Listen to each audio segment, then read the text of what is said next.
Mean Streets. Mean Streets. One of my favorite directors by default. But I haven't seen too many films, so I guess he's one of my favorites. Great early film. I haven't seen his other ones, so I can't say that it's his best one. But it's an early film. I can say this. It is definitely the first film with Robert De Niro. Gonna set up the long line of great collaborations that resulted in 3 really good films. Other ones that he just happens to be part of the cast of. Yeah, he basically just steals the whole show in Mean Streets, and you're even with this awful, ridiculous haircut, which I won't show because it's just actual terrible.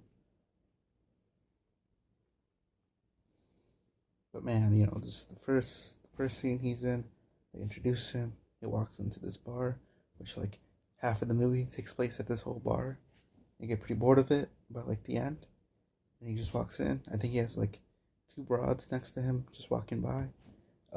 The Rolling Stones is a Jumping Jack Flash is playing in the background.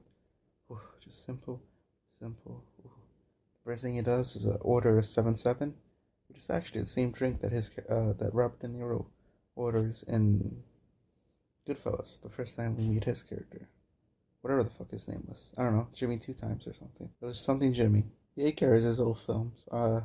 As well as he's probably the best part, as well as that great opening credit sequence, which is like 8mm footage, kind of just following our characters around on like a weird random street. Maybe try to get a documentary feel out of it. But I'm like, that's cool. But sadly, this whole film can't just be Robert De Niro and doing cool shit in the hood, the Italian hood. We gotta follow Harvey Keitel, who's actually our main lead, and I guess he gets in a whole lot of mob shit. Something about like taking a restaurant from his uncle and running it. I don't know, but their scenes are in Italian, so you gotta pay attention. Their subtitle, you gotta read. These weirdos talking their mood speak. Yeah, this is how you can tell this is one of the first films written by Scorsese, which is a lot rarer than you think. I know he wrote Goodfellas and Casino, not on his own, with the author of those books. He might have written Last Temptation with Paul Schrader. I think that's it. Did he write King of Comedy? No, I know he didn't write After Hours. I know he didn't write Cape Fear. But I guess Scorsese isn't really well known for his writing. He's just well known for being a great director and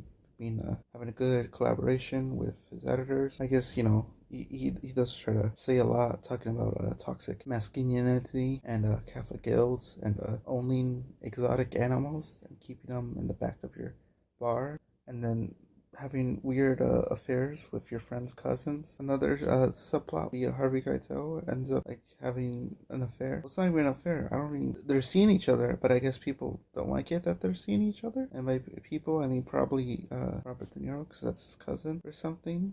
But she gets seizures, so she'd be on the ground shaking. That happens one scene. They gotta set that up. I mean, it's a perfect script, honestly. Only watch this if you want to like be a completionist about Scorsese. You'll be like, I'm a big fan of this man. He's one of the greatest American directors alive. I love his work. 70s is a good time for him. He just made Taxi Driver. And I guess Alice doesn't live here. That's considered like a GOAT decade, but whatever. So let me check this one out. When you watch it, you're like, hey, that's all you think. Just, okay, that's Scorsese.